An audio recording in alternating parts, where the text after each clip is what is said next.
So in this video we are going to see about dermis. So this dermis is a dynamic supportive connective tissue that is mainly composed of the extracellular matrix and the ground substance. The extracellular matrix it mainly contains the collagen elastic fibers. The ground substance it comprises the proteoglycans and glycosaminoglycans. So this ground substance is also intimately related to certain free cells of dermis like fibroblasts, mast cells, dendritic cells, macrophages, and also sometimes lymphocytes, eosinophils, and plasma cells. These plasma cells they are normally present only at the mucocutaneous junctions. So this dermis is also contains other parts like folliculosebaceous units, the apocrine and eccrine glands, blood vessels, arrector pili muscle, nerves, and their end organs. The main function of dermis is tensile strength and providing pliability and elasticity to the skin, and its thickness varies at different parts of the skin like 1 mm at the eyelids to about 5 mm at the back, and it contributes to 15 to 20% of the total body weight. So regarding organization of the dermis is mainly composed of two layers like the papillary and reticular dermis. They are divided by the subpapillary plexus. So this papillary dermis is a part beneath the epidermis and between the reed bridges, and the reticular dermis is the part between the papillary dermis and the subcutaneous tissue. There is another term called adventitious dermis, which denotes the papillary dermis and the periadnexal dermis together. So, if you see the papillary dermis along with the epidermis, it forms a morphological and functional unit. That is, in conditions like interface dermatitis, both the papillary dermis and the epidermis are altered jointly. For example, lichen planus. So here are some differences between papillary and reticular dermis. Papillary dermis forms about 1/10 of the dermis, whereas reticular is about 9/10. In papillary dermis, collagen is arranged haphazardly, whereas in reticular dermis, there is thick collagen arranged in an orthogonal pattern. Plus here it is delicate elastic fibers, whereas in reticular dermis we have coarse elastic fibers. And also the fibrocytes, ground substance, and blood vessels are numerous and abundant in papillary dermis, whereas they are less in reticular dermis. So this papillary dermis contains collagen fibers and oxytocin elastic fibers, whereas reticular dermis is divided into an upper and deeper zone where collagen and eulanin fibers are present in the upper zone. All those oxytocin and eulanin fibers we will be discussing later. So this extracellular matrix, it is mainly composed of three components: collagen, elastic fibers, and ground substance. So in this diagram you can see the fibroblasts, lymphocytes, and this is the collagen fiber. You can see the elastic fibers, and between them is the ground substance. So this collagen, it occupies about 70% of the dry weight of dermis, and its main property is giving tensile strength. For example, it is said that 1 mm diameter of collagen can bear up to 10 to 40 kgs of weight without breaking. So that much how is the tensile strength of collagen. So how the collagen is organized? So collagen is formed by a group of collagen fibers, so which in turn is formed by a group of collagen microfibrils, and each collagen microfibril is formed by a group of collagen molecules, and single physiological collagen molecule is called as tropocollagen. So this tropocollagen is made up of three polypeptide chains containing hydroxyproline, hydroxylysine, and glycine. So here you can see the pre-pro collagen, by self-assembly it becomes pro-collagen, and with the pro-collagen has a triple helix structure.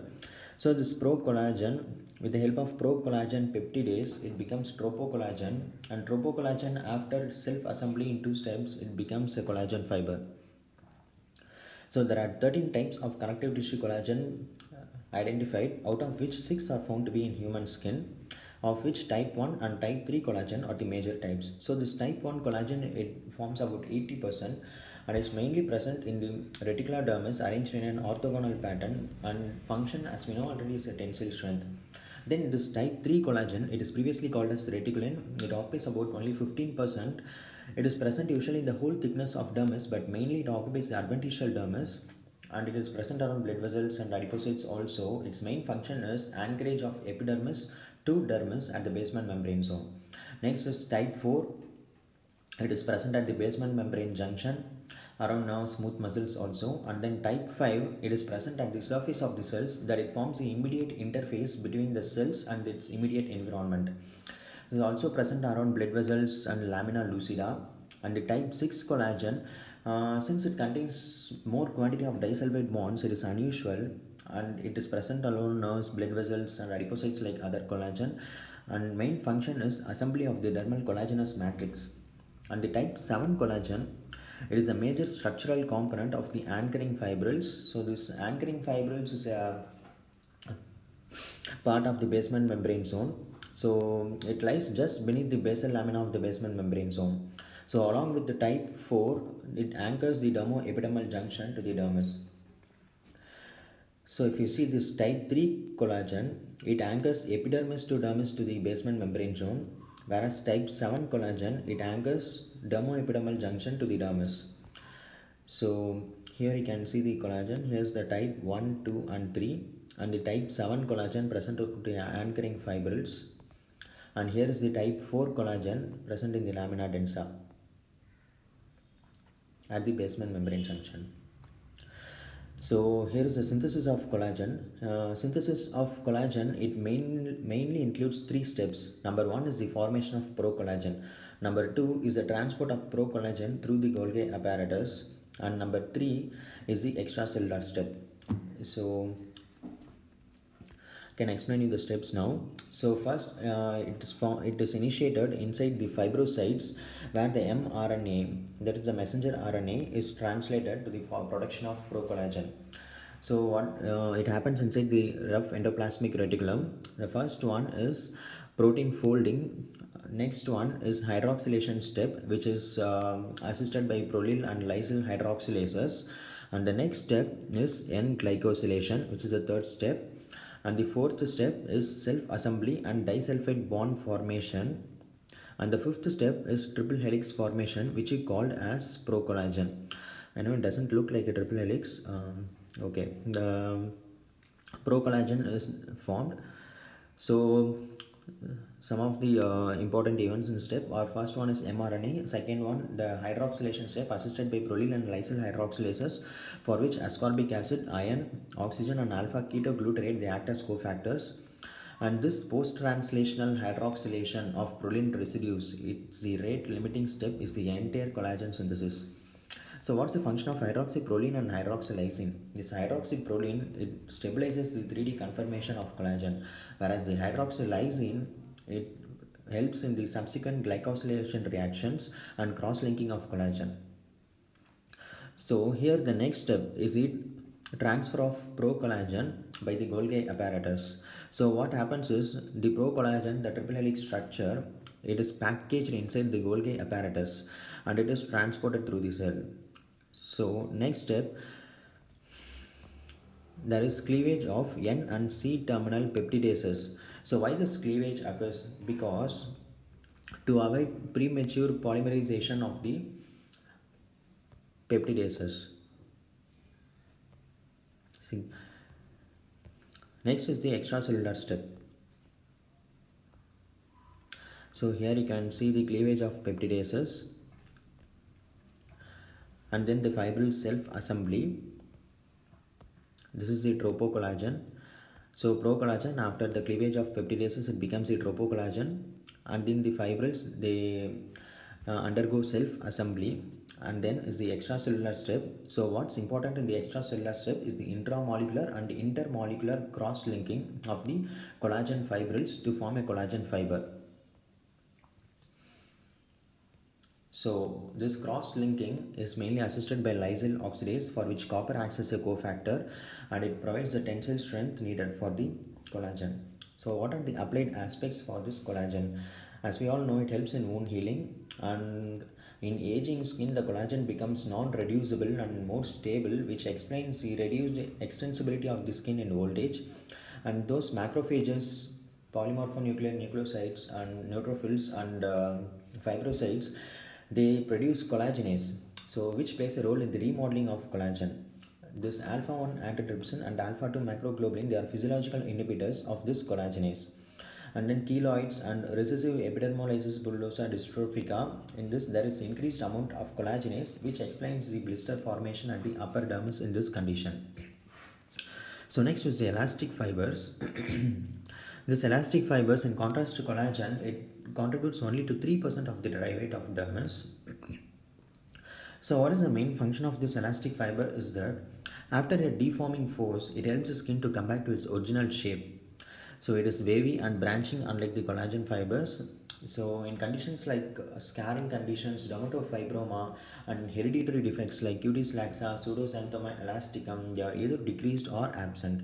So this on electron microscopy, the elastic fibers, they are found to consist of two types of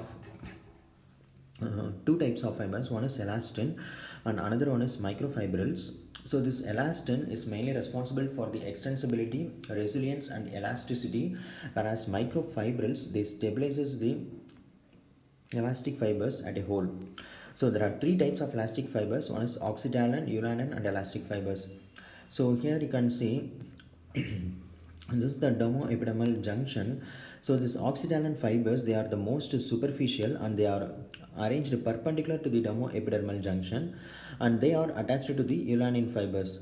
So these ulanin fibers in turn, they are attached to the elastic fibers. So these ulanin fibers are mostly, they form a plexus with the papillary dermis, which forms spherules called as elastic globules. And these elastic fibers, as seen in the picture, they are present in the reticular dermis. So the biochemical features, this elastin is formed by tropoelastin and it's rich in valine and alanine, but devoid of methionine and cysteine. In this, the glycine is distributed randomly, in contrast to collagen, where glycine is present in every third position and it is extremely insoluble and resistant to chemical actions. So this tropoelastin is converted to elastin with the help of lysyl 6 oxidase.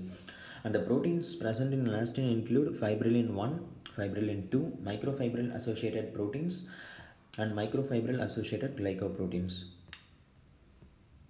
So as in the case of collagenases, so this alpha 1 antitrypsin and alpha 2 macroglobulin, they are also physiological inhibitors of elastases.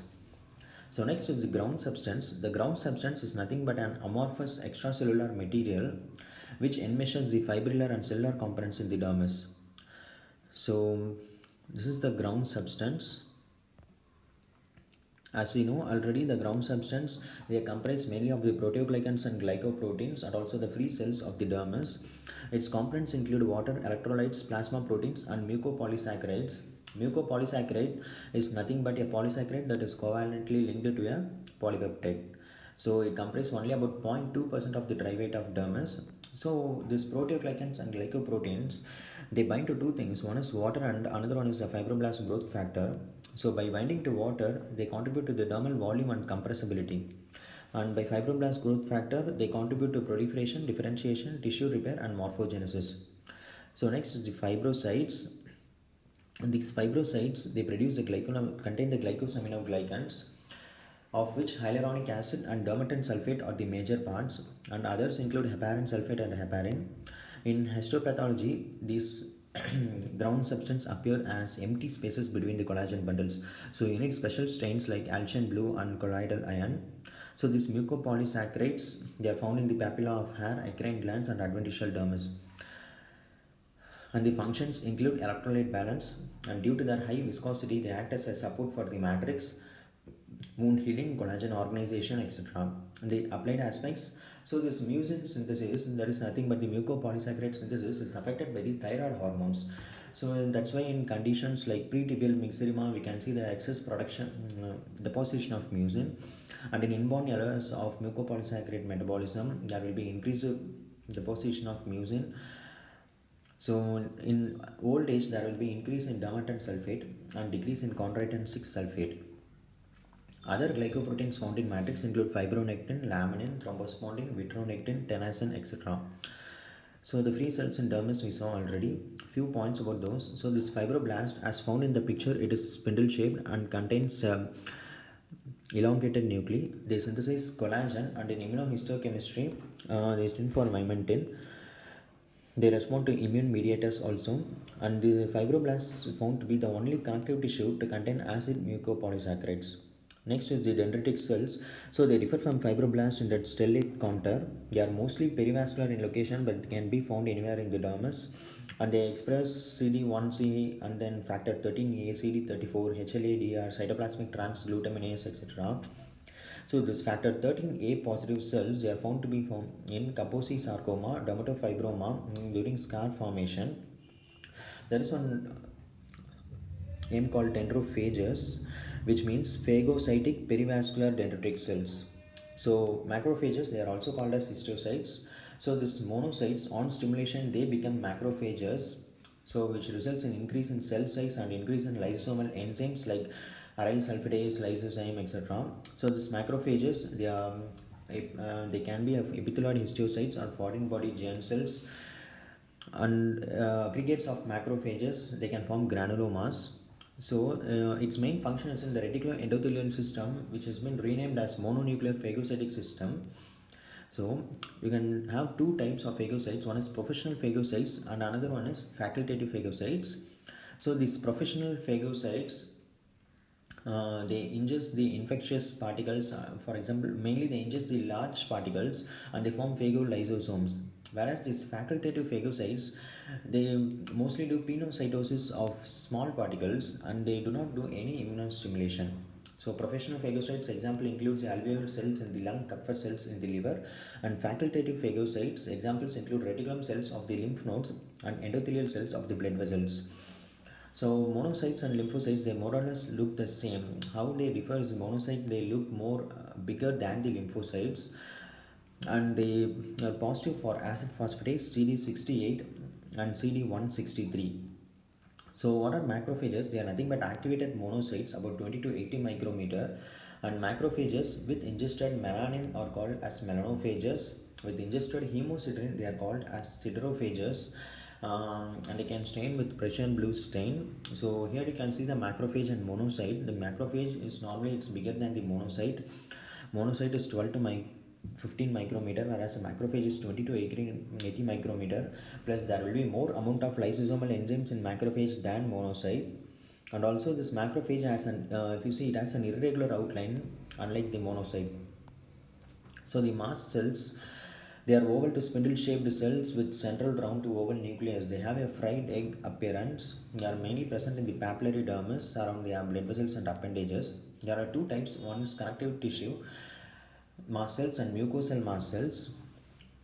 So they have a methylene blue stain and they contain histamine, neutrophils, eosinophilic chemotactic factors, etc. So we know on IgE mediated there will be degranulation and they produce leukotriene C4, D4, platelet activating factor and prostaglandin D2. On electron microscopy they appear to have villi and granules with perigranular membrane. There are two components, one is lamellae and granular material. So these mast cells in the dermis they are found to have both chymase and tryptase, whereas in the mucosa they are found to have only tryptase. So they have 100,000 to 500,000 receptor sites for immunoglobulin E. On any exogenous stimuli, there will be immunoglobulin E cross-linkage with mast cells and they produce degranulation. Immunohistochemistry markers seek it and on Leader's reaction it produces a billion red color. Applied aspects we know it's hypersensitivity, mastocytosis, etc. And then emigrant inflammatory cells. So what are these emigrant inflammatory cells? These are nothing but inflammatory infiltrates found in the dermis in certain conditions. Okay, there are three groups. One is granulocytic and then lymphocytic and monocytic or macrophagic. These are the cells involved in these three groups. So dermal muscle cells, they are smooth muscles and striated muscles. So the smooth muscles are involuntary, whereas striated they are voluntary. Smooth muscles we have a nucleus in the center and there is absence of striation, whereas striated muscle there will be nucleus at the periphery. And the smooth muscles of dermis they are mainly present in the erector pylorus and the dartos of the external genitalia and the areola of the nipples. Whereas the striated muscle in the dermis is present in the skin of neck, for example the platysma, and the muscles of expression in the face. So here's a small mention about fibronectin. So this fibronectin is a principal component of the ground substance. It is a class of glycoproteins and is present in the surface of the cells. So there are two types. One is in the cell surface and another is the plasma fibronectin. Cell surface fibronectin is mainly present on fibrocytes and monocytes, whereas plasma is mainly present on hepatocytes. So this fibronectin it binds to collagen, fibrin or fibrinogen, and then this binding is assisted by factor 13A. So it helps in the addition of fibrocytes to cell membranes, collagen and fibrin, and chemotaxis of fibrocytes, monocytes and endothelial cells. During embryogenesis, it helps in cellular motility, wound healing, clot stabilization, nerve regeneration, etc. It is also seen in increased amount in tissues with inflammatory and neoplastic growth. So here you can see the association between the fibrinogen and collagen. It's fibronectin and collagen. So this is all about dermis. If there is any gross mistake in this video, you can just report it to me. I can change it. Thank you.